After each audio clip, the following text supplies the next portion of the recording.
ద్వితీయోపదేశ కాండము. ప్రభు ఈరోజు మనతో మాట్లాడుతూ ఉన్నప్పుడు ప్రభు ఒకవేళ నా వైపు నుంచి నా మాటలతో మీరు ఏకీభవించకపోతే పర్వాలేదు, దానితో ఇబ్బంది ఏమీ లేదు. కానీ ప్రభు వాక్యంలో నుంచి మనం ఏదైనా నేర్చుకుంటున్న సమయంలో ప్రభువు నాతో ఏమైనా మాట్లాడుతున్నాడా అని మన మనస్సులను కొంచెము తెరిచి చూసే అవకాశం, కొంచెం తెరిచి వినే ఒక మంచి ప్రయత్నం చేసే ప్రయత్నం చేద్దాము. ద్వితీయోపదేశ కాండం 33వ అధ్యాయం. ఇశ్రాయేలు నిర్భయముగా నివసించును, యాకోబు ఊట ప్రత్యేకింపబడును, అతడు ధాన్య ద్రాక్షారసములు గల దేశములో ఉండును. 28 నుంచి చదువుతున్నాను. అతడిపై ఆకాశము మంచును కురిపించును. ఇశ్రాయేలు నీ భాగ్యము ఎంత గొప్పది! యెహోవా రక్షించిన నిన్ను పోలిన వాడెవడు? ఆయన నీకు సహాయకరమైన కేడెము, నీకు ఔన్నత్యమును కలిగించు ఖడ్గము. నీ శత్రువులు నీకు లోబడినట్లుగా వారు వేషము వేయుదురు, నీవు వారి ఉన్నత స్థలములను త్రొక్కుదువు. ప్రియమైనటువంటి దేవుని సంగమా, ప్రభు మనకిచ్చినటువంటి ఆధిక్యత, ఇశ్రాయేలు నీ భాగ్యము ఎంత గొప్పది అని ఇచ్చినటువంటి ఆధిక్యత. మన ప్రభువు నిన్న మనం చూసుకుంటున్నట్లుగా ద్వితీయోపదేశ కాండం 6:4లో మనల్ని ఎన్నుకున్నటువంటి మన ప్రభువు అద్వితీయుడు, ఆయనను పోలిన వాడు ఇంకొకడు లేడు. ఆయన ఎన్నుకున్నటువంటి ప్రజలమైన మనము కూడా మనల్ని పోలిన ప్రజ ఇంకొకటి లేదు అన్న విషయాన్ని ఆయనే స్వయంగా చెబుతూ ఉన్నాడు. ఇశ్రాయేలు నీ భాగ్యం ఎంత గొప్పది! నువ్వు సామాన్యుడివి అని నువ్వు అనుకుంటున్నావు, నువ్వు సామాన్యమైన ప్రజవు అని అనుకుంటున్నావేమో. యెహోవా రక్షించిన నిన్ను పోలినవాడు ఇంకెవడు లేడు. ఆయన నీకు సహాయకరమైన కేడెము, నీకు ఔన్నత్యమును కలిగించు ఖడ్గము. నీ శత్రువులు నీకు లోబడినట్లుగా వారు వేషం వేస్తారు. ప్రభువు మనకు పక్షముగా ఉండి పోరాడిన సమయంలో, ప్రభువు మనకు పక్షముగా ఉండి మనకు కావలసిన ప్రతి అవసరతను తీర్చిన సమయంలో, ప్రభువు మనకు పక్షముగా ఉండి మన సమాజానికి ఆయన మకుటమై కేడమై నడిపిస్తున్న సమయంలో సమాజంలో చాలామంది మన శత్రువులు మనల్ని, మన ఎదుగుదలను, మన ప్రోత్సాహాన్ని, మనం ముందుకు వెళుతూ ఉంటే చూడలేనటువంటి కళ్ళు గలవారు దాన్ని చూసి సంకుచిత హృదయంతో, జలసితో, లేకపోతే వారి కడుపు మంటతో వారు కేవలము వేషాలు వేస్తారు. నిన్ను ప్రేమించినట్లు వేషాలు వేస్తారు, నిన్ను గౌరవించినట్లు వేషాలు వేస్తారు, నిన్ను ఆదరించినట్లు, నీతో ఏకీభవించినట్లు వేషాలు వేస్తారు. కానీ ప్రభువు ఇచ్చినటువంటి మాట ఏమిటి అనంటే, నీవు వారి ఉన్నత స్థలములను త్రొక్కుదువు అన్నటువంటి మాట. ఈరోజు సాయంకాలము కొన్ని విషయాలను మనం చూస్తాం.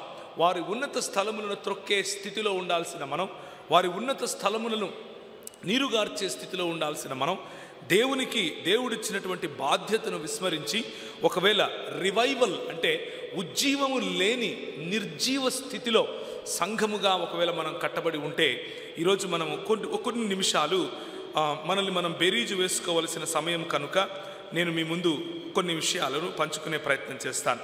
ఆమోసు గ్రంథంలో నుంచి మళ్ళీ ఒక్కసారి మనం చదువుకున్నటువంటి వాక్య భాగాన్ని కనుక చూసినట్లయితే, ఆమోసు గ్రంథము 5వ అధ్యాయం, అందులో మనం చదివినటువంటి వాక్య భాగము ఇశ్రాయేలు నీ భాగ్యం ఎంత గొప్పది అని మాట్లాడినటువంటి ప్రభువే ఇశ్రాయేలుతో కొద్దిగా అంత్య భాగంలో, లేకపోతే ద్వితీయోపదేశ కాండం అయిపోయిన తర్వాత ఆమోసు గ్రంథం వచ్చే వరకు వారి పరిస్థితి ఎలా ఉంది అన్నది మీకు చూపించే ప్రయత్నం చేస్తున్నాను. ఎందుకు అనంటే, వెలుగు చూపించకుండా మీకు చీకటి గురించి చెబితే చీకటి అలవాటైపోయింది కాబట్టి చీకటే వెలుగు అని అనుకునే ప్రమాదం ఉంది కదా. కనుక ముందు వెలుగును చూపించాను. మనల్ని ఎన్నుకున్నటువంటి ప్రభువు ఎంత అద్వితీయుడో, మనల్ని ఎన్నుకున్నటువంటి ప్రభువుకు ఉన్నటువంటి ఔన్నత్యం ఎంత గొప్పదో, ఆయన ఎన్నుకున్నటువంటి ప్రజలు కూడా అంతే ఔన్నత్యము గల, అంతే అద్వితీయమైన, మనల్ని పోలిన ఇంకొక సమాజము లేని వారముగా మనం ఉన్నాం అన్న విషయాన్ని గుర్తు చేస్తూ, ఇప్పుడు అదే సమాజానికి పట్టిన దుర్గతి ఏమిటి, మనకు నిర్జీవమైనటువంటి పరిస్థితి రావడానికి గల కారణం ఏమిటి అన్న విషయాలు మరి నేను మీకు ప్రస్తావించే ప్రయత్నం చేస్తున్నాను. ఇశ్రాయేలుతో యెహోవా సెలవిచ్చినదేమనగా, నన్ను ఆశ్రయించుడి, నన్ను ఆశ్రయించిన ఎడల మీరు బ్రతుకుదురు. బేతేలును ఆశ్రయింపకుడి, గిల్గాలులో ప్రవేశింపకుడి, బెయర్షబాకు వెళ్ళకుడి. గిల్గాలు అవశ్యముగా చెరపట్టబడిపోవును, బేతేలు శూన్యమగును. యెహోవాను ఆశ్రయించుడి, అప్పుడు మీరు బ్రతుకుదురు. Why God is categorically saying, why God is negatively showing up what you believe in and whereas what the calling for you to believe is. నిన్ను పిలిచినటువంటి ప్రభువు, నీకిచ్చిన పిలుపులో ఔన్నత్యమును చెప్పినటువంటి ప్రభువు, నీకు సమాజముగా ఇచ్చిన ఔన్నత్యమును గుర్తు చేసినటువంటి ప్రభువు, ఇప్పుడు అదే ప్రభువు ఏమంటున్నాడు అనంటే, మీరు ఆశ్రయించేటటువంటివి మిమ్మల్ని నాశనము చేస్తాయి అని చెప్తున్నాడు. మీరు ఏవైతే ఆశ్రయిస్తున్నారో అవి మీకు నాశనమే. ఆ ఆశ్రయపురములు అనుకున్నట్టున్నవి కూడా కాలిపోతాయి, దహించి వేయబడతాయి. ఎందుకు అనంటే, మీరు ఆశ్రయించవలసినది నన్ను ఆశ్రయిస్తే బ్రతుకుతారు, నన్ను ఆశ్రయించకపోతే కాలి చస్తారు అని చెప్తున్నాడు. ఈయన హైదరాబాద్ నుంచి పిలిస్తే కారు వేసుకొని వచ్చి కాలిపోతారు, చచ్చిపోతారు అని చెప్తున్నాడు ఏంటినా అని అంటారా? రివైవల్ అని బోర్డు పెట్టి అన్ని అగ్గి పెట్టుకున్నారు. మీరు నేనేం చేయలేదు, పెట్టారా లేదా? మీరన్నా అగ్గి మీరు వేసుకున్నారు, ఇంకా మీరు అగ్గి గురించి మీరు మాట్లాడకపోతే ఎట్లా? అందుకనే మాట్లాడుతున్నా. ఇశ్రాయేలుతో యెహోవా సెలవిచ్చిన మాట ఏమిటి అనంటే, ఈనాటి ఇశ్రాయేలు ఆయన ఎన్నుకున్నటువంటి ప్రజలు, ఆయన మిమ్మును తాకితే నా కనుగుడ్డు తాకినట్లు అని చెప్పినటువంటి ప్రజలు, యెహోవాను హత్తుకొని నాకు జనులవుదురు అని చెప్పినటువంటి జకర్యా గ్రంథములో 2వ అధ్యాయంలో చెప్పినటువంటి ప్రజలు, ఆ ప్రజల ఆలోచన స్థితిగతులు ఎలా ఉన్నాయి అన్న విషయాన్ని మీకు చెప్పి తీరాలి కనుక చెప్పే ప్రయత్నం చేస్తున్నాను. మొట్టమొదటిగా యెహోవా దేవుడు ఏమంటున్నాడు అనంటే, బేతేలును ఆశ్రయించకుడి అని అంటున్నాడు. ఏంటి బేతేలు అనంటే, మరి పాత నిబంధన కాలంలో బేతేలు అన్నది మొట్టమొదటిసారిగా అబ్రహాము వచ్చి ప్రార్థించినటువంటి, లేకపోతే అబ్రహాము వచ్చి ఇది దేవుని మందిరము అని పిలిచినటువంటి స్థలము. దాని తరువాత అబ్రహాము కుమారుడైనటువంటి, లేకపోతే ఆయన మనవడైనటువంటి యాకోబు పడుకొని నిద్రపోవచ్చుండగా మన ప్రభు అయినటువంటి యేసు క్రీస్తు యెహోవా వలె, యెహోవాను నేనే యెహోవాను అనుకుంటూ ఆయనకు దర్శనమిచ్చినటువంటి స్థలము. ఇది నిజముగా దేవుని మందిరము, ఇది పరిశుద్ధ స్థలము అని ఆలోచించి తన క్రింద పెట్టుకున్నటువంటి రాయిని తీసి దానిపైన ఆముదము లేకపోతే నూనె పోసి ఇది బేతేల్, ఎల్ బేతేల్ అని పేరు పెట్టాడు. ది హౌస్ ఆఫ్ గాడ్ అని పేరు పెట్టాడు. ఆ ప్రాంతాన్ని మెల్లిమెల్లిగా దేవుని స్థలముగా ప్రజలు మార్చారు. ఆ ప్రాంతానికి మెల్లిమెల్లిగా టెంకాయలు, పూలదండలు, ప్రదక్షిణాలు, దాని చుట్టూ తిరగడాలు, కిందపడి దొల్లడాలు మొదలైపోయాయి. ప్రదేశానికి ఇచ్చినటువంటి ప్రాముఖ్యతను ప్రభు అంటున్నాడు, I despise it, I hate if you replace me with a place. If you replace me, నాకు ప్రత్యామ్నాయంగా ఒక ప్రదేశాన్ని ఎన్నుకుంటే అది నా మందిరము అని నేను ఒప్పుకున్నా సరే, దాన్ని మీరు ఒప్పుకుంటే, దాన్ని మీరు ఆశ్రయిస్తే చస్తారు అని చెప్తున్నాడు. మీ ఊర్లో మరి ఎన్ని ఇలాంటి బేతేళ్ళు ఉన్నాయో నాకు తెలియదు, కానీ ప్రపంచవ్యాప్తంగా ఉన్న బేతేళ్ళు మాత్రం చాలా ఉన్నాయి. మా అమ్మకు ఒక బేతేలు ఉంది. ఆమె అంటే ఇప్పుడు కాదు, ఒకానొక సమయంలో, నేను ఇప్పటి వరకు నీకు చెప్పినటువంటి మాటలు ఆదికాండము 12వ అధ్యాయము 8వ వచనంలో మీరు చూడవచ్చు బేతేలు గురించినటువంటి వివరణ. అలాగే ఆదికాండము 13వ అధ్యాయము 3 నుంచి 4 వరకు చూడొచ్చు. అలాగే ఆదికాండము 28వ అధ్యాయంలో కూడా యాకోబుకు ప్రభువైన యేసు క్రీస్తు కలిసినటువంటి ఆ బేతేలు అన్నటువంటి ప్రాంతాన్ని కూడా మీరు గమనించగలరు. అయితే ఈనాటి క్రైస్తవులకు కూడా కొన్ని బేతేళ్లు ఉన్నాయి. మా అమ్మ మమ్మల్ని చిన్నప్పుడు వేలాంగని ప్రాంతానికి తీసుకుని వెళ్ళేది అని నిన్న రాత్రి చెప్పారు, గుండు కొట్టించుకోవటానికి. అదొక రకమైన బేతేలు. కానీ పరిశుద్ధమైన బేతేళ్ళు కూడా కొన్ని ఉన్నాయి. అవేంటి అనంటే, మా అమ్మ మేము ఇంటర్మీడియట్కి వచ్చే వరకు మేము చేసే అల్లరి పనులు తట్టుకోలేక, 10th క్లాస్లో మేము చేసేటటువంటి భయంకరమైన పనులు తట్టుకోలేక ఆమె యవ్వనస్తుల ఒక ప్రోగ్రాంలో జాయిన్ అయింది. ఈ యవ్వనస్తుల ప్రోగ్రాంలో ఇంత డబ్బు అని కట్టాలి, మార్గదర్శి చిట్ ఫండ్లో కట్టినట్టుగా కొంచెం చిట్ ఫండ్ కట్టాలి. చిట్ ఫండ్ కడితే మన కోసం ప్రార్థన చేసేవాళ్ళు ప్రత్యేకంగా ప్రార్థన చేస్తారన్నమాట. మనకు బర్త్డే వచ్చినప్పుడు ఫోన్ చేసి హ్యాపీ బర్త్డే చెప్తారు. ఇది ఆ ప్రోగ్రాంకి ఉన్నటువంటి మెయిన్ కారణం, లేకపోతే మెయిన్ ఉద్దేశ్యం అనమాట. మా అమ్మ ఏం చేసేది అని అంటే, ఒకానొకసారి ఉదయాన్నే లేచిన తర్వాత మా అమ్మంది, ఒరేయ్ లేరా మనం పోతున్నామంది. ఎక్కడికి మా అని అడిగాను. మనము దేవుణ్ణి చూడటానికి వెళ్తున్నామంది. నాకు అర్థం కాలేదు, మనకు అంత మతం గురించి పెద్దగా తెలియదు కదా. నేను ముందే చెప్పాను మీకు, ఈరోజు ఉదయం కూడా చెప్పాను కదా. అబ్బా ఎక్కడికో వెళ్తున్నామేమో అనుకున్నాను, రెగ్యులర్గా వెళ్ళే వేలాంగనికి ఏమో అనుకున్నాను. కాదు, బస్సు వెళ్ళింది, కోయంబత్తూరు దగ్గర ఆగింది. చక్కటి మేఘాలు, మంచి వాతావరణం, కొండలు ఎటు చూసినా, కొంచెం చలి ఉంది అక్కడక్కడ. మంచి క్యాంపస్, ఆ క్యాంపస్లో పిల్లలు ఒకవైపు చదువుకుంటున్నారు, ఇంకొక వైపు బ్రహ్మాండంగా ఒక మందిరం కట్టబడింది. అక్కడ ఒక కోనేరు కూడా ఉంది. ఆ కోనేరులో దిగితే స్వస్థత వస్తుందని చెప్పారు. మా అమ్మ వచ్చింది. మా అమ్మ వచ్చి అక్కడ చుట్టూ ప్రదక్షిణాలు చేసి 2 టెంకాయలు కొట్టి కోనేరులో దిగుదాము అని డిసైడ్ అయిపోయింది. మేము వెళ్ళంగానే తెలుగులో మాట్లాడటానికి మా దగ్గరికి ప్రజలు వచ్చారు, తెలుగులో ప్రార్థన చేశారు, మమ్మల్ని చాలా కౌగిలించుకున్నారు, మమ్మల్ని ఆలింగనం చేసుకున్నారు. మాకు చాలా సంతోషమైంది. మా అమ్మ ఒక కోడి కొనింది, కోడి అక్కడ కోసాం, కోడి వండుకొని తిన్నాం, బేతేలును దర్శించుకున్నాం. ఇది మేము దర్శించుకున్న బేతేలు. హైదరాబాద్లో రీసెంట్గా ఇంకొక బేతేలు వచ్చింది, ఒక 10 ఏళ్ల క్రితం. ఆ బేతేలంట గవర్నమెంట్ భూమిని కూడా కబ్జా చేసుకున్న బేతేలంట. ఇంకొక బేతేలు వచ్చింది హైదరాబాద్లో. ఈ బేతేలు పొద్దున ఒక చోట, సాయంత్రం ఒక చోట ఉంటుంది. ఇంకొక బేతేలు విశాఖపట్నం నుంచి వచ్చింది. ఫ్లైట్లో ఒక ఆయన వచ్చి ఆయన ఎక్కడ నిలబడితే అదే బేతేలు అని చెప్తున్నాడు. బేతేలు బేతేలు ఎక్కడ చూసినా దేవుని మందిరం, పరిశుద్ధ స్థలం. తీర్థయాత్రలకు పోయినట్లు ప్రజలు, క్రైస్తవులు కూడా తీర్థయాత్రలకు పోతున్నారు. పొద్దున ఒక తీర్థయాత్ర, మధ్యాహ్నం ఒక తీర్థయాత్ర, సాయంత్రం ఒక తీర్థయాత్ర.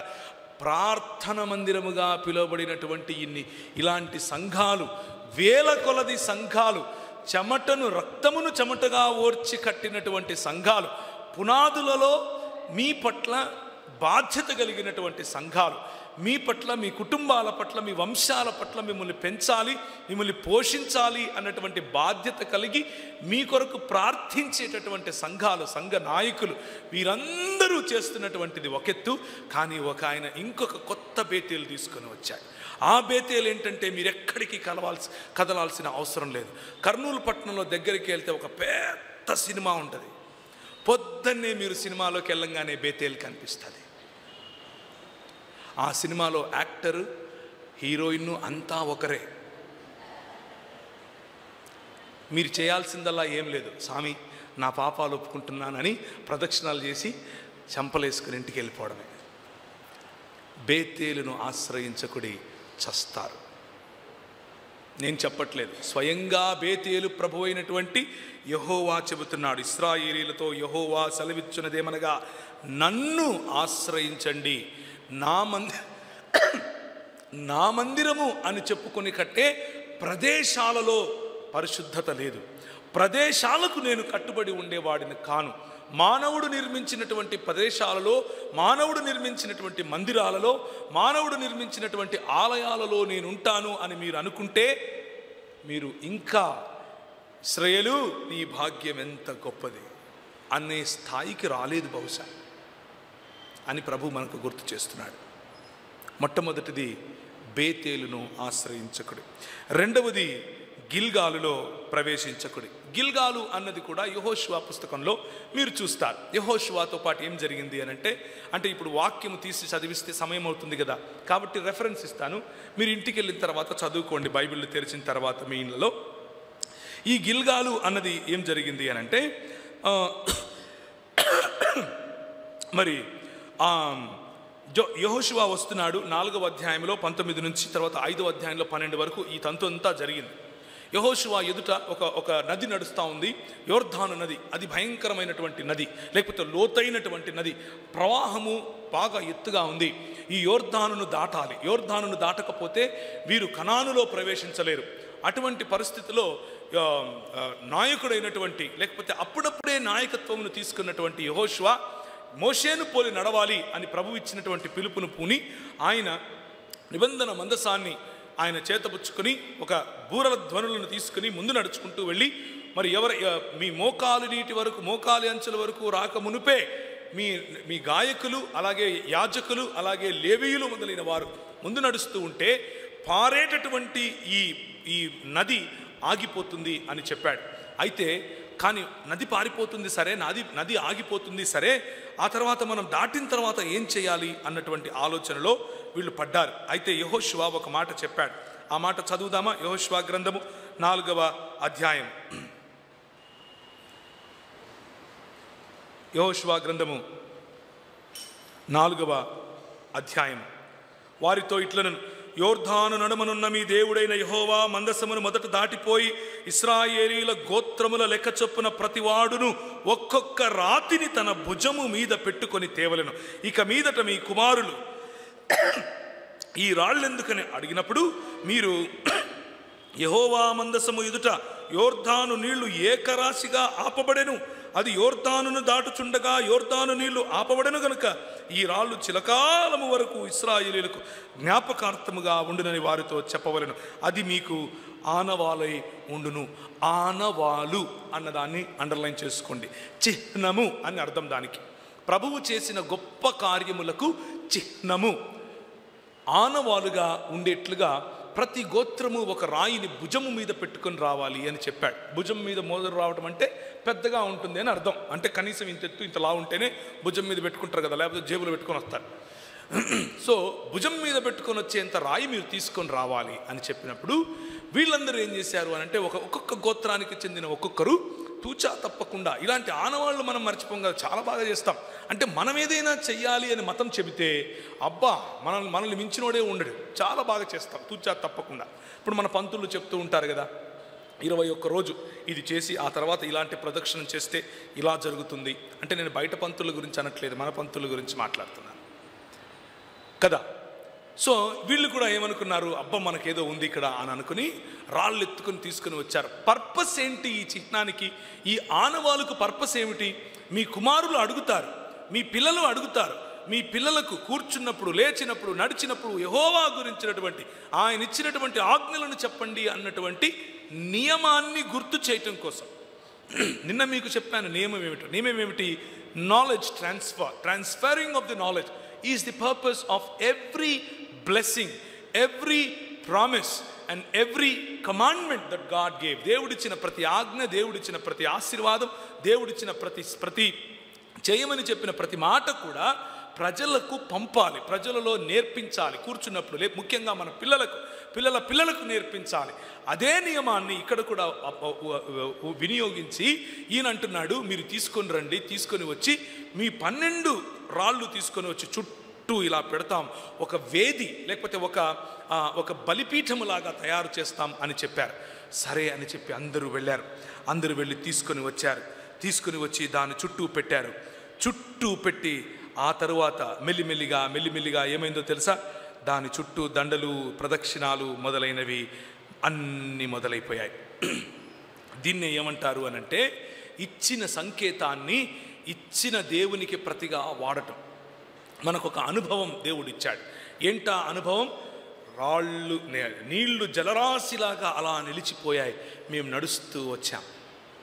దానికి సూచనగా, దానికి ఆనవాలుగా ఈ రాయి తీసుకొని వచ్చాం అని చెప్పటానికి, పిల్లలకు చెప్పడం, ఏం కమ్యూనికేట్ చేయటం మొదలు పెట్టారో తెలియదు. కానీ ప్రభు అయిన యేసుక్రీస్తు సమయం కంతా, ఇంకా చెప్పాలి అనంటే రాజైన హిజ్కియా సమయం కంతా ఇది ఏం తయారైపోయింది అనంటే, ఇది ఒక పవిత్ర స్థలముగా తయారైపోయింది. గిల్గాలు, మాటిమాటికి గిల్గాలుకి వెళ్ళటం, మాటిమాటికి గిల్గాలు దగ్గర క్యాండిల్ పెట్టడం, టెంకాయలు కొట్టడం, అక్కడ ఊదిబత్తీలు అంటించడం, దాని చుట్టూ ప్రదక్షిణాలు చేయటం, మోకాళ్ళ మీద ఒకడు పోతున్నాడు, దొల్లుకుంటూ ఒకడు పోతున్నాడు, పల్టీలు కొట్టుకుంటూ ఇంకొకరు పోతున్నారు. అక్కడికి వెళ్ళి దాన్ని ఏమంటారు, గొర్రెలు కోస్తున్నారు, మేకలు కోస్తున్నారు, దానికి పండగ చేస్తున్నారు. ఎందుకు అనంటే, ఇదే మతం అంటే, ఇదే మతం.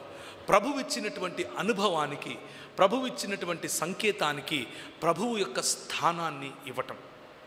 ప్రియమైనటువంటి దేవుని సంఘమా, నిర్జీవమైపోవటానికి సంఘము గల కారణం ఏమిటి అనంటే, ప్రభువు ఇచ్చినటువంటి అనుభవాన్ని మనము ఆ పాత అనుభవాన్ని ఈరోజు నాకుతూ ఉండటం, ఈరోజు వాసన చూసుకుంటూ ఉండటం, క్రొత్త తాజాగా ఉన్నటువంటి అనుభవాలను మనము పొందుకోలేని పరిస్థితిలో ఉండటం.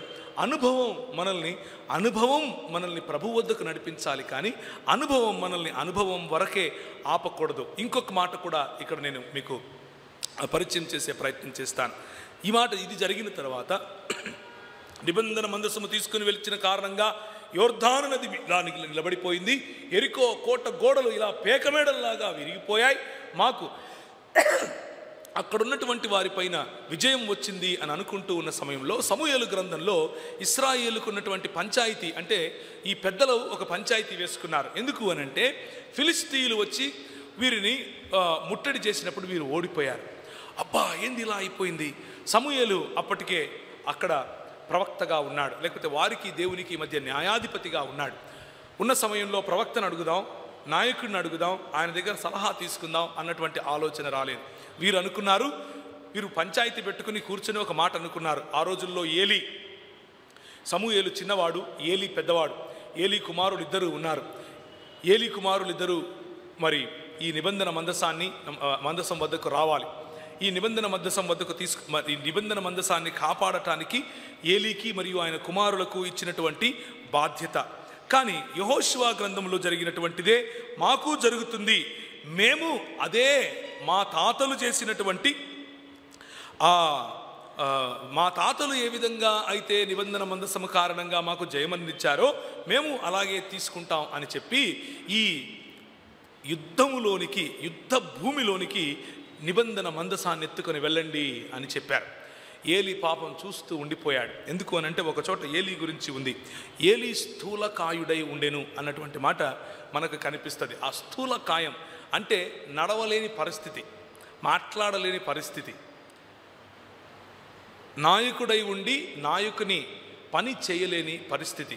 అది ఏలీ సమస్య కాదు, ఏలీ నమ్ముకున్నటువంటి తన కుమారుల సమస్య, ఏలీ నమ్ముకున్నటువంటి ఇశ్రాయేలు పెద్దల సమస్య. ఇశ్రాయేలు పెద్దలు ఏలీ ఇచ్చేటటువంటి జ్ఞానాన్ని తీసుకోవటానికి ఇష్టపడలేదు. ఇశ్రాయేలు పెద్దలు నాయకులు, మనపై నాయకులుగా ఉన్న వారిని చులకనగా చూశారు. మాకు జ్ఞానం ఉంది, మేము చేస్తాంలే అని అనుకున్నారు.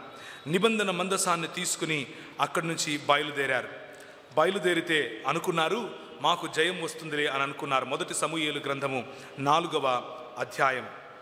దేవుని మందసమును మాట ఇశ్రాయేలు పెద్దలు, యెహోవా నేడు మనలను ఫిలిష్తీయుల ముందర ఎందుకు ఓడించెను? షీలోహులోనున్న యెహోవా నిబంధన మందసమును మనము తీసుకొని మన మధ్య నుంచుకుందుము రండి అని అది మన మధ్య ఉండిన ఎడల మన శత్రువులలో నుండి మనలను రక్షించును అని అనుకున్నారు. నిబంధన మందసము కాదు, ఆ మందసమునిచ్చినటువంటి ప్రభువు ముఖ్యం అన్నటువంటి సింపుల్ కామన్ సెన్స్ లేకుండా పోయింది. ఈ సంకేతము కాదు, సంకేతమునకు ప్రభు అయిన ప్రభు మనకు ముఖ్యం అన్నటువంటి ఇశ్రాయేలు నీ భాగ్యం ఎంత గొప్పది అన్నటువంటి స్థాయిని మర్చిపోయి దేవుడిచ్చినటువంటి ఆనవాళ్లలో, దేవుడిచ్చినటువంటి సంకేతాలలో విజయాన్ని వెతుక్కుంటున్నారు. తావిత్తులు కట్టుకున్నట్లు, వాగ్దానాలు ఎత్తుకున్నట్లు, ఇంకా ఎన్నో ఉన్నాయి ఇలాంటి ఆచారాలు మన సంఘాల్లో. దేవుడిచ్చినటువంటి మంచి పద్ధతులను, దేవుడిచ్చినటువంటి మంచి ఒకానొక సమయంలో ఉపయోగపడేలా ఇచ్చినటువంటి అనుభవాన్ని, క్రొత్త తాజా అనుభవం వైపుకు మనం వెళ్ళగలము. ఆయన తాజాగా ఉండే దేవుడు అన్న విషయం మర్చిపోయి పాత అనుభవాలలోకే ఇంకా నేను అక్కడే బ్రతుకుతాను అనుకునేటటువంటి క్రైస్తవ సంఘాలు, క్రైస్తవ సంఘ నాయకులు, క్రైస్తవ సంఘ పెద్దలు, క్రైస్తవ సంఘ యూత్ ఈరోజు కూడా ఉంది. కనుకనే మీరు అగ్గేసుకున్నారు. నేను అగ్గి గురించి మాట్లాడుతున్నాను.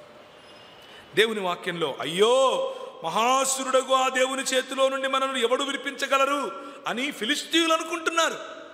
వాళ్ళ మధ్యలో నిబంధన మందసం వచ్చిందట. కానీ 11వ వచనంలో 4వ అధ్యాయం మొదటి సమూయేలు, దేవుని మందసము పట్టబడెను. People of God lost even that small hope. గిల్గాలును ఆశ్రయించకుడి. గిల్గాలును ఆశ్రయిస్తే చస్తారు. అర్థమవ్వలేదు ఇంకా. వీళ్ళు అనుకున్నారు అనుభవం ఉంది, అనుభవంలో వెళ్ళాలి. మోషేకు ఒక అనుభవం ఇచ్చాడు, అలాగే యెహోషువకు అనుభవం ఇచ్చాడు. అదే అనుభవాన్ని మేము మళ్ళీ చేశామంటే మాకు ఇస్తాడు. ఒకానొక సమయంలో ఒక అన్నున్నాడు, దేవుని సేవకుడు. ఆయన ప్రార్థన చేస్తూ ఉంటే దేవుడు స్వయంగా వచ్చి మాట్లాడాడు. నేను ప్రార్థన చేస్తాను, నాతో దేవుడు ఫోన్లో మాట్లాడాలి, అప్పుడే నేను పరిచర్యకు పోతాను. కనెక్షన్ కనిపిస్తుందా? ఎవరికో కలిగిన అనుభవం మీద నా ఇల్లు నేను కట్టుకుంటాను, ఎవరికో కలిగినటువంటి అనుభవం మీద నా సంఘము నేను కట్టుకుంటాను అన్నటువంటి దౌర్భాగ్యపు ఆలోచన ఈ రోజుకు కూడా మన మధ్యలో ఉంది. ఇశ్రాయేలు నీ భాగ్యము ఎంత గొప్పది. యెహోవా ఏర్పరచుకున్న, యెహోవా రక్షించుకున్న నిన్ను పోలినవాడు ఎవడు? కానీ ఏలీ 90 ఏండ్ల వాడై ఉండెను. అతనికి దృష్టి మందగిలినందున అతని కండ్లు కానరాక ఉండెను. 18వ వచనం, దేవుని మందసమును మాట అతడు పలుకగానే ఏలీ ద్వారము దగ్గరనున్న పీఠము మీద నుండి వెనుకకు పడి మెడ విరిగి చనిపోయాను. మనం తీసుకునే నిర్ణయాలు పాతకాలపు అప్పుడెప్పుడో జరిగినటువంటి అనుభవం మీదే నేను ఇంకా నా నిర్ణయాలను చేస్తాను అని అంటే మన నాయకులను కోల్పోతాం, మన కాపరులను కోల్పోతాం, వారికి ఉన్నటువంటి శ్రేష్టతను విస్మరిస్తాం, వారికి ఉన్నటువంటి శ్రేష్టతను తక్కువ చేసి చూస్తాం. ఎందుకు అనంటే నీకేం తెలుసు, మాకు తెలీదా, ముసలిని వినవ కూర్చోకపోయినావా ఒక పక్క అంటాం. ఎందుకంటామో తెలుసా? ఎవరో వేరే వాళ్ళు చెప్పినటువంటి అనుభవం, ఆ అనుభవమే నాకు ఈరోజు ఉంది అనుకుంటున్నటువంటి ఆలోచన. ఆ తరువాత 21వ వచనంలో, దేవుని మందసము పట్టబడినదందున సంగతి తమ మామయు పెనిమిటియు చనిపోయిన సంగతి తెలుసుకొని ప్రభావము ఇశ్రాయేలీయులలో నుండి పోయినని చెప్పి తన బిడ్డకు ఇకాబోతు అని పేరు పెట్టింది. ఎవరైనా మీ పిల్లలకు ఆనంద్ అని పేరు పెడతారు, సంతోష్ అని పేరు పెడతారు, లేకపోతే ఇంకా ఏం పెడతారు, గ్రేస్ అని పెడతారు, కృప అని పిలుచుకుంటారు. ఒరే ఇకబోదు ఇకబోదు అని పిలుస్తారా ఎవరన్నా? ప్రభావం పోయింది. తన బిడ్డకు ప్రభావము పెడలిపోయెను అన్న పేరు ఒక తల్లి పెట్టింది అని అంటే ఎంత కృంగిపోయిన మనస్సుతో ఇశ్రాయేలు ఆ మాట పెట్టి ఆ పేరు పెట్టిందో ఆలోచించు. నిబంధన మందసమును విడిచిపెట్టినటువంటి ఏదో అనుభవమును కోరుకుని, ఆనవాళ్లను కోరుకుని దేవుని యొక్క తాజాగా ఉండేటటువంటి ఆయన సన్నిధిని విడిచిపెడితే మన బ్రతుకు ఇకాబోతు అవుతుంది. ప్రభావము వెడలిపోయినట్లుగా మారిపోతాం. అనుభవాల వెంట పరిగెడుతూనే ఉన్నారు. ఒకవైపు పుణ్యక్షేత్రాల వైపు పరిగెడుతూనే ఉన్నారు. హైదరాబాదులో అంతే, కర్నూలులో అంతే, తిరుపతిలో అంతే, ఎక్కడ చూసినా పుణ్యక్షేత్రమే, క్రైస్తవ బాబాల పుణ్యక్షేత్రాలు. ఇంకొక వైపు అనుభవాలు. ఒక ఆయన టచ్ అంటే అవతల నుంచి అట్లా పల్టీ కొడతాడు, ఆయనకి ఎన్ని లెక్క ఏమవుతుందో కూడా అర్థం కాదు. అదే అనుభవం కావాలి పొద్దున్నుంచి సాయంత్రం దాకా. పేతురు అంటాడు, ఏమయ్యా నీకు అర్థం కావట్లేదు, ఏం అనుభవం? మీ అనుభవం నాకు ఒక మాట చెప్పు. అనుభవము ఎప్పటికైనా పరిపక్వత తీసుకొని రావాలి, కానీ అనుభవం నిన్ను చిన్నపిల్లని చేస్తుందా? అనుభవం అంటున్నావు. అనుభవం ఎప్పటికైనా పరిపక్వత, అనుభవం నిన్ను పెద్ద చేయాలి, అనుభవం నిన్ను ప్రౌఢ దశలోనికి తీసుకుని వెళ్ళాలి, అనుభవం నిన్ను దేవుని వైపుకు నడిపింపేలా చేయాలి, అనుభవం నిన్ను వాక్యం వైపుకు నడిపింప చేయాలి. పేతురు రాసిన పత్రికలో పేతురు అంటాడు ఒక మాట, చక్కటి మాట, 3వ వచనం, తన మహిమను బట్టి గుణాతిశయమును బట్టి మనలను పిలిచిన వాని గూర్చిన అనుభవ జ్ఞానము మూలముగా. అనుభవముతో కూడిన జ్ఞానము.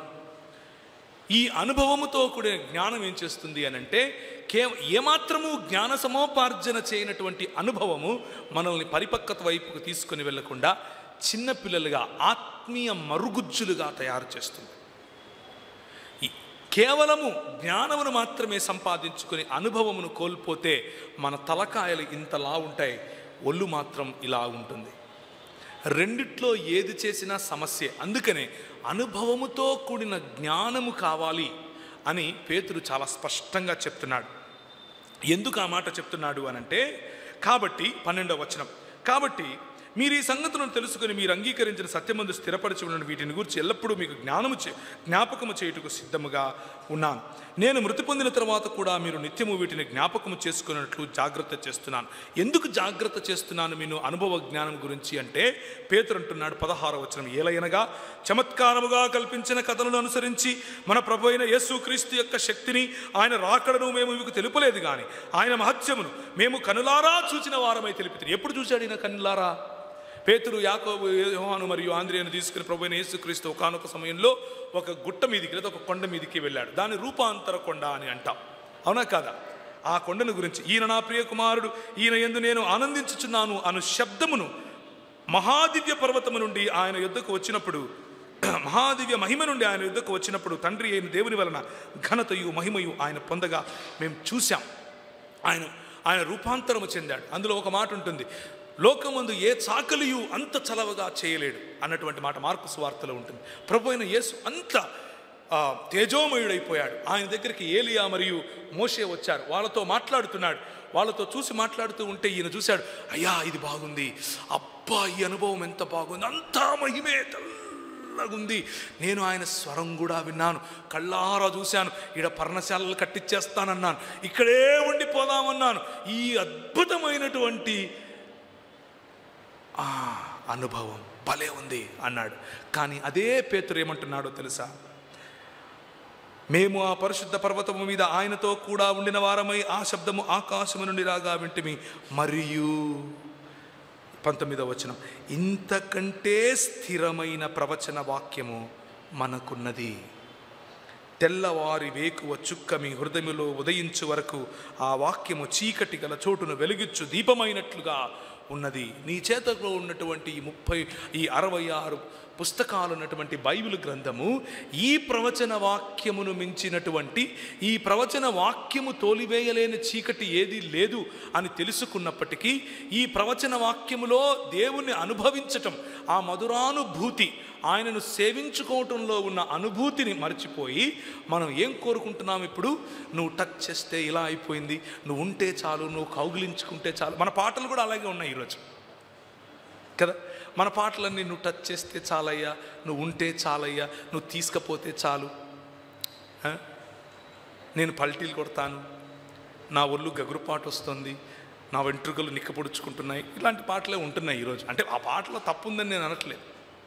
నేను అనేది ఏంటంటే అనుభవం అనుభవం అనుభవం వైపుకు మనం పరిగెడుతున్నాం. కానీ అనుభవం కేవలం ఆనవాలు ప్రియులారా. అనుభవం ఎలాంటిది అంటే, మనం ఇక్కడ నుంచి హైదరాబాద్ వెళ్తున్నాం అనుకోండి, హైవే హైవే ఎక్కంగానే పైన ఒక మాట రాసి ఉంటుంది. ఏమని రాసి ఉంటుంది? హైదరాబాద్ అని 220 కిలోమీటర్లు అని రాసి ఉంటుంది. అదేంటది? సంకేతం, ఆనవాళ్ళు, మనం కరెక్ట్ డైరెక్షన్లో వెళ్తున్నాం అన్న సంకేతం. నేను కారు ఆపేసి ఆ బోర్డు పట్టుకొని హైదరాబాద్లో ఉన్నాను అంటే పోతానా హైదరాబాద్కు? అదే పరిస్థితి. అనుభవాలు నిన్ను ముందడుగు వేయకుండా ఆపేందుకు, అంటే దేవుడిచ్చినటువంటి ఆనవాలను, దేవుడిచ్చినటువంటి ఆనవాలను మనము దేవునికి ప్రత్యామ్నాయంగా చేసుకుంటే, ఇదే నాకు కావాలి అని ఆలోచిస్తే, దేవుడిచ్చే ఆశీర్వాదాలను మనం ఆయనకు ప్రత్యామ్నాయం చేసుకుంటే మన బ్రతుకు ఇంతే. గిల్గాలులో ప్రవేశింపకుడి, చస్తారు. ప్రియమైనటువంటి దేవుని సంఘమా, ఆమోసు గ్రంథము 5వ అధ్యాయము ఇంకొక మాట మనం చూద్దాం. బేతేలును ఆశ్రయింపకుడి, గిల్గాలులో ప్రవేశింపకుడి, నన్ను ఆశ్రయించుడి. నన్ను ఆశ్రయిస్తే మీరు బ్రతుకుతారు. నన్ను ఆశ్రయిస్తే మాత్రమే మీరు బ్రతుకుతారు. బెయర్షబాకు వెళ్ళకుడి. ఈ బెయర్షబాలో ఏం జరిగింది మీకు అంటే తెలిసిన విఘ్నులే అందరూ ఉన్నారు కనుక మళ్ళీ ఆది కాండంలోనికి నేను వెళ్ళట్లేదు. బెయర్షబాలో ఏం జరిగింది అని అంటే, ఇస్సాకు గుంతలు తవ్వుతున్నాడు, బావులు తవ్విన చోటల్లా అక్కడున్న వాళ్ళు వచ్చి ఇది మాది అంటున్నారు. ఇస్సాకు వాళ్ళకిచ్చి వెళ్ళిపోతున్నాడు. ఈయన ఎక్కడ తవ్వినా నీళ్ళు పడుతున్నాయి అన్నది అర్థమైపోయి బెయర్షబా అన్న ప్రాంతానికి వచ్చిన తర్వాత చుట్టుపక్కల ఉన్న వాళ్ళు ఆయన దగ్గరికి వచ్చి ఒక సంధి చేసుకున్నారు. ఏంటా సంధి అని అంటే, నేను మీ జోలికి రాను, నువ్వు నా జోలికి రావద్దు, నీ పరిధుల్లో నువ్వుండు, నా పరిధుల్లో నేను ఉంటాను, ఈ బావులు నీవి, ఇక నీ బావులు మేము కొల్లగొట్టము, నీ బావుల్లో నుంచి, అంతేగాని నీ పక్కన దేవుడు ఉన్నాడని మాకు అర్థమైపోయింది, నీతో పెట్టుకుంటే మేము దుంపనాశనం అవుతామని కూడా అర్థమైంది, మీ జోలికి రాము అని అన్నారు. ఇది ఏంటి అనంటే లోకముతో సంఘము చేసుకునే ఒడంబడిక. క్రైస్తవ సంఘాలు ఎంతమంది నిహుష్టాన్లు మనకు లేరు ఇప్పుడు. ఒక ఆయన బూట్లు వేసుకొని వచ్చి ఇట్లా ఇడిచిపెట్టి పెడితే ఆయన వాక్యం చెప్పి వచ్చినాక ఆ బూట్లు ఇట్లా తిరిగి ఉండాలా ఆయన వేసుకొని పోవడానికి. ఒక ఆయన కోట్ ఇప్పి ఇట్లా వేస్తే పట్టుకోవడానికి 3 ఉండాలా. నిహుష్టాన్లను తయారు చేసుకుంటున్నాం మనం. హిజ్కియాలను ప్రభువు లేపుతాడు, నిహుష్టాన్లను చిన్నాభిన్నం చేస్తాడు. కానీ మన పరిస్థితి ఏంటి అన్నదే ప్రశ్న. మనం చేయవలసిందేమిటి? హెబ్రీయులకు రాసిన పత్రిక ముగిస్తాను. హెబ్రీయులకు రాసిన పత్రిక 11వ హెబ్రీయులకు రాసిన 13వ అధ్యాయం. హెబ్రీయులకు రాసిన పత్రిక 13వ అధ్యాయం 7వ వచనము, మీకు దేవుని వాక్యమును బోధించి మీ పైన నాయకులుగా ఉన్న వారిని జ్ఞాపకము చేసుకుని వారి ప్రవర్తన ఫలమును శ్రద్ధగా తలంచుకొనుచు వారి విశ్వాసమును అనుసరించుడి. ప్రియమైనటువంటి దేవుని సంఘమా, క్రైస్తవ సంఘ నిర్మాణం కోసం వారి దేశాలు, వారి సంస్కృతులు, వారి ఇళ్ళు, కొన్నిసార్లు వారి కుటుంబాలు సైతం విడిచిపెట్టి వచ్చి, నీ నీడ పడితే నేను చెడిపోతాన్రా అని మన సొంత వాళ్ళు, మన దేశస్థులు అంటే మన దగ్గరికి వచ్చి మనతో గంజి తాగి, మనతో సద్దన్నం తిని, మనతో సంగటి తిని, మనలాంటి దుస్తులు కట్టుకొని వారి పిల్లలతో పాటు మన పిల్లలకు, అంటే ఇప్పటి మన తాతలకు, మన ముత్తాతలకు చదువులు చెప్పి ఏదో ఒక రకంగా దేవుని రాజ్య నిర్మాణం కోసం వారి యావత్తూ ధారపోశారు కదా.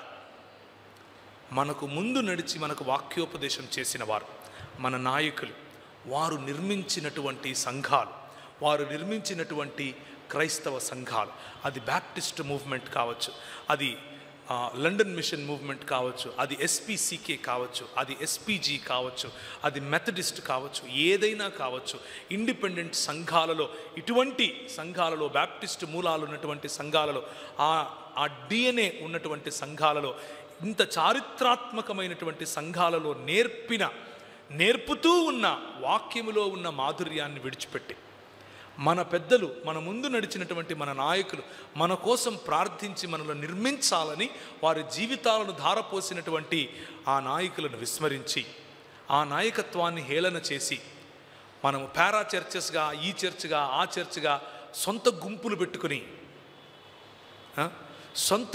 పెట్టుకొని చర్చ్ సంఘాలను చీల్చి మనము బేతేళ్లను కట్టి గిలుగాలకు వెళ్ళిపోయి, లేకపోతే బెయర్షబాతో మనం ఒడంబడిక చేసుకుంటే ప్రభు ఊరికే ఉంటాడా? ప్రభు ప్రశ్నించడా? మనకు రివైవల్ కావాలి, దేవుని వాక్యం మాత్రం వద్దా? అనుభవం కావాలి, దేవుని వాక్యం వద్దా? సంకేతం కావాలి, వాక్యం వద్దా? మనకు నిర్మాణాత్మకమైనటువంటి ఇంత గొప్ప దైవజనులు నడిపించినటువంటి సంఘము, ఆ సంఘములో ఉండాల్సినటువంటి నిబద్ధత, ఆ సంఘములో ఉండాల్సినటువంటి కమిట్మెంట్ వద్దా? మనకు ముందు నడిచినటువంటి మీకు దేవుని వాక్యమును బోధించి మీ పైన నాయకులుగా ఉన్న వారిని జ్ఞాపకము చేసుకోవాల్సిన అవసరత లేదా? ఉంది. మనకు ఈ రివైవల్ లేకపోతే మనలో రావాల్సినటువంటి ఉజ్జీవం ఏంటో తెలుసా? మన ముందు నడిచినటువంటి మన పెద్దలు చూపించిన మార్గములో తిరిగి కాలు పెట్టడం. మన పెద్దలు ఒక కందుకూరి వీరేశలింగం పంతులను లేపగలిగారు. మన పెద్దలు ఒక గురజాడ అప్పారావును ఇన్ఫ్లుయెన్స్ చేయగలిగారు. మన పెద్దలు ఇలా చెప్పుకుంటూ పోతే భారతదేశ నిర్మాణంలో క్రైస్తవ సమాజము మాత్రమే చేయి పెట్టిందని చెప్పాలి. మిగిలిన వారందరూ వారి కుల సంఘాలు కడుతూ ఉంటే క్రైస్తవ సమాజం కులం అన్న తేడా లేకుండా, మతం అన్న తేడా లేకుండా, లింగభేదం లేకుండా, ప్రాంత భేదము లేకుండా అందరికీ సామ్యవాదాన్ని, సమానత్వాన్ని నేర్పించగలిగింది. ఈరోజు మనం ఎక్కడున్నాం? కులం వారిగా డినామినేషన్లు విభజించుకొని కూర్చున్నాం. Shame on us. ఈరోజు మనం ఏం చేస్తున్నాం? మన పెద్దలు మనకు పై వస్త్రం కప్పారు. మన పెద్దలు ఒక రోజు నువ్వు తప్పకుండా పని మానాలి అని నేర్పారు. మన పెద్దలు ప్రభువుకు ఇవ్వటం నేర్పారు. మన పెద్దలు దేవుని రాజ్య నిర్మాణం నేర్పారు. మన పెద్దలు నదుల అనుసంధానం నేర్పారు. మొన్నటికి మొన్న రెండు వారాల క్రితం వెంకయ్య నాయుడు గారు, అంటే మన ఉపరాష్ట్రపతి ఇచ్చినటువంటి స్టేట్మెంట్ రాజమండ్రిలో నుండి, నదుల అనుసంధానం ఎప్పుడు జరుగుతుందో అప్పుడు దేశం బాగుపడుతుంది. 200 సంవత్సరాల క్రితమే ఆర్థర్ కాటన్ గారు ఆ దర్శనం చూశారు అంటూ ఒక సామాన్యమైనటువంటి, లేకపోతే ఒక దేశ నాయకుడుగా ఉన్నటువంటి హైందవుడు గుర్తించగలిగాడు. సంఘములో ఎంతమంది మీ పిల్లలకు తెలుసు సార్ ఆర్థర్ కాటన్ గారు ఒక మిషనరీ అని?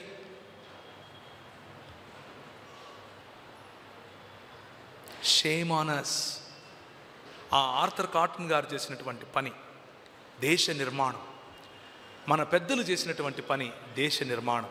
సిపి బ్రౌన్ గారు చేసినటువంటి పని, కడపలో ఆయన పేరు మీద కట్టినటువంటి గ్రంథాలయం దేశ నిర్మాణం. చెడ్డీలు వేసుకోవాలా వద్దా అని వీళ్ళు డిబేట్లు పెట్టుకుంటూ ఉంటే స్త్రీలను పురుషులను పక్క పక్కన కూర్చొని పెట్టి మనోళ్ళు చదువు చెప్పారు. అది క్రైస్తవ సమాజం, అది ఉజ్జీవం. మనకు ఇప్పుడు ఉజ్జీవం అంటే ఏంటంటే మ్యూజిక్ ఉండాలి, డప్పులు బాగా గట్టి కొడితే ఊగిపోవాలి, ఇంటికి పోతే ఉజ్జీవం. అది అరగంట ఉంటుంది. అది ఎలాంటిదంటే ఒక బస్సు వెళ్ళిపోయిన తర్వాత వెనకాల దుమ్ము వస్తుందే అలాంటిది. ఒక 5-10 నిమిషాలు, అర్ధ గంటకు ఏమవుతుంది, మళ్ళీ అంతా చల్లబడుతుంది. అది కానీ మన పెద్దలు మన ముందు నడిచి మనకు వాక్యోపదేశం చేసి ఇలాంటి సంఘాల నిర్మాణం చేసినటువంటి మన పెద్దలు బస్సు వెళ్ళిపోతే వచ్చిన దుమ్ము లాంటి వ్యాపారముతో కూడినటువంటి పరిచర్యలు చేయలేదు. ధారపోశారు, మనలను నిర్మించారు, సమాజముగా నిర్మించారు. మనకి ఈరోజు ఒక ఐడెంటిటీ ఉంది. ఎందుకు? Only because of our four fathers.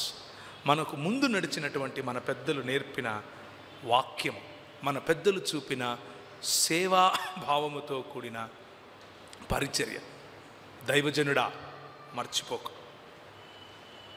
టచ్చులు వస్తాయి పోతాయి, డుబ్కీలు వస్తాయి పోతాయి, సంస్థలు వస్తాయి పోతాయి, క్యాంపులు వస్తాయి పోతాయి. సంఘము ఎప్పుడూ నిలబడి ఉంటుంది. సంఘము చిరస్థాయిగా ఉంటుంది. సంఘములకు లేని నిబద్ధత, సంఘము పట్ల నీకు లేని ఆ కమిట్మెంట్ వేరే ఎక్కడ పెట్టినా శుద్ధ waste.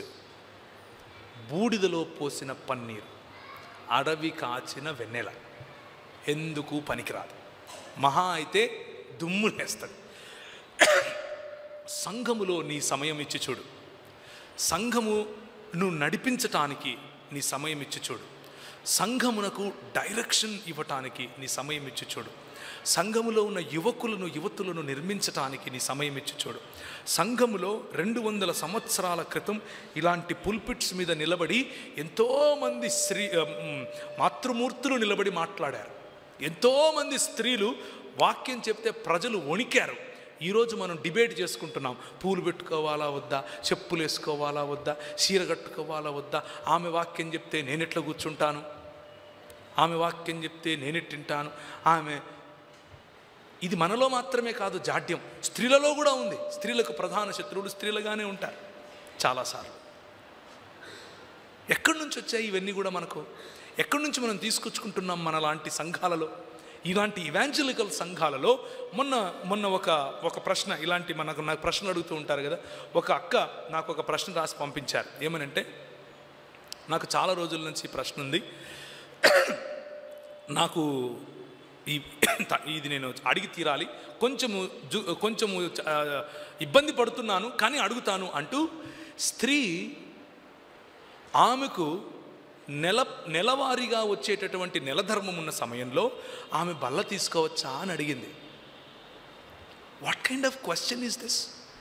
Wear are we getting this? ఎక్కడి నుంచి వస్తున్నాయి ఈ ఆలోచనలు? నువ్వు మతం నేర్పితే కదా ఇలాంటి వచ్చేది. స్త్రీకి ఉన్నటువంటి నెలధర్మానికి బల్లకు లింక్ ఏంటి? స్త్రీకున్న నెలధర్మం నీకు లేనిది. ప్రభువు ఇచ్చినటువంటి నిన్ను నిర్మించటానికి ప్రభువు ఏర్పరిచిన, ప్రభువు అమర్చినటువంటి ఒక మంచి, లేకపోతే ఒక పరిశుద్ధమైన భౌతిక లేకపోతే శారీరక ప్రక్రియ, ఆ ప్రక్రియను ఉపయోగించుకునే ప్రభువు ఈ లోకానికి వచ్చాడా లేదా? ఆయన కావాలనుకుంటే మీసాలు గడ్డాలు వేసుకుని మన బాబాల్లాగా వచ్చేయచ్చు కదా. అలా రాలేదు. మాతృమూర్తి గర్భాన 9 నెలలు ఉండి వచ్చాడు. మన మాతృమూర్తులకు స్థలం ఇవ్వలేనటువంటి సంఘాలు, మన మాతృమూర్తుల వాయిస్ వినలేనటువంటి సంఘాలు, నువ్వు ఆడదానివి నువ్వు నోరు మూసుకో అనే సంఘాలు, where are we getting this idea from? ఎక్కడి నుంచి వస్తున్నాయి? ఉజ్జీవం బస్సు వెళ్ళిపోతే వచ్చే దుమ్ము కాదు. ఉజ్జీవం చిరస్థాయిగా నిలిచిపోయే సంఘ పిల్లర్స్, సంఘములో ఉండాల్సినటువంటి పునాదులు, సంఘములో ఉండాల్సినటువంటి భావజాలం. ఆ భావజాలానికి మ్యూజిక్ అక్కర్లేదు, ఆ భావజాలానికి గొప్ప గొప్ప డప్పులు అక్కర్లేదు, ఆ భావజాలానికి కరాటేలు, ఇక్కడ స్కిట్టులు, ఫలానాలు ఏం అవసరం లేదు. అది అవసరమయ్యేటప్పుడు చేసుకోవచ్చు, పండుగగా బ్రతకచ్చు. కానీ ఆ భావజాలం దేవుని రాజ్యం చిరస్థాయిగా నిలబడుతుంది. నువ్వు ఉన్నా లేకపోయినా నిలబడుతుంది. ప్రశ్న ఏమిటి అని అంటే, నువ్వు నీ భావజాలంలో గిల్గాలుకు, బేతేలుకు, అలాగే దాన్ని ఏమంటారు, బెయేర్షెబాకు ఇచ్చేటటువంటి ప్రాతినిధ్యం బెయేర్షెబాకు ఇచ్చేటటువంటి ప్రాధాన్యత దేవుని రాజ్యానికి ఇస్తున్నావా? దేవుని రాజ్య నిర్మాణానికి ఇస్తున్నావా? దేవుని రాజ్య నిర్మాణానికి ఇస్తే నెహుష్టాన్లను పడద్రోయ్. ఏ నెహుష్టాన్లను పెట్టుకున్నావు? హైదరాబాద్ నెహుష్టానా, దినకరస్వామి నెహుష్టానా? పేర్లు తీసి చెప్పాల్సి వస్తుంది ఈరోజు. ఏ సాములు ఉన్నారు నీ మనసులో? దేవుని రాజ్యాన్ని కూడా ప్రత్యామ్నాయంగా వారు నీ మనసులో మెదులుతున్నారు అని అంటే ఆ భావాలు నీకు, నీ పిల్లలకు నష్టమది. గిల్గాలులో ప్రవేశించకుడి, బేతేలును ఆశ్రయించకుడి, బెయేర్షెబాలో ప్రవేశించకుడి. తలలోంచుకుంటే ప్రార్థించుకుందాం. మనకు అవసరమైనటువంటి కాంటెంపరీ ఈ సమయంలో క్రైస్తవ సంఘాలకు అవసరమైనటువంటి కొన్ని మాటలు మీ ముందుంచే ప్రయత్నం చేశాను. ప్రభు మీతో మాట్లాడుతూ ఉంటే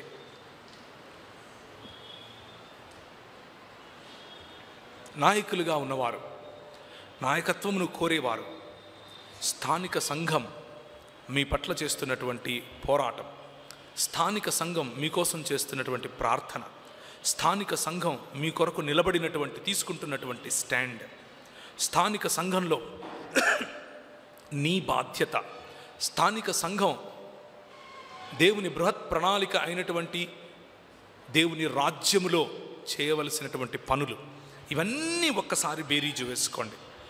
ఎక్కడున్నాం మనం? ఇకాబోత్ ప్రభావము వెడలిపోయెను అన్నటువంటి స్థితిలో ఉన్నామా? నెహుష్టాన్లను మన హృదయాలలో పెట్టుకుని వాటి వైపు చూస్తున్నామా? బేతేలుకు పరిగెడుతున్నామా? గిల్గాలు కోసం ప్రాధేయపడుతున్నామా? లేకపోతే బెయేర్షెబా వైపుకు అంగలారుస్తున్నామా?